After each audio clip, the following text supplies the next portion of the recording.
Le président mettait aussi l'accent pendant sa campagne sur la question de la baisse du coût du logement à l'achat. Il voulait faire baisser notamment dans les zones les plus tendues. Est-ce que là aussi c'est pour vous une priorité? Oui. Enfin, une priorité, tout dépend de quoi on parle. Oui. La priorité des priorités, c'est les personnes à la rue, les 4 millions de mal logés, ceux qui vivent dans des logements pourris, dangereux, ceux qui sont victimes de marchands de sommeil, qui font de l'argent sur la pauvreté. C'est la priorité absolue. Mais effectivement, il faut produire plus et faire baisser les prix. Alors comment on fait? Il va falloir mettre du foncier à disposition, moins cher, pour pouvoir sortir des opérations de logements sociaux par exemple, mais aussi mobiliser du logement privé à vocation sociale. On avait rendu un rapport à la ministre Madame Cosse il y a 4 mois.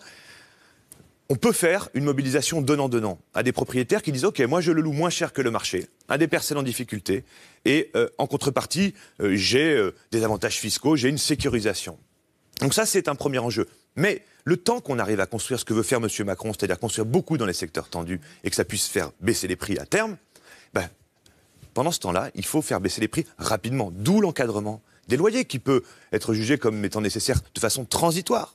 C'est-à-dire qu'au bout de 7-8 ans, si on a calmé le jeu sur les marchés qui sont devenus complètement déconnectés des ressources des ménages, on arrête l'encadrement. Mais on peut faire ces deux choses-là simultanément.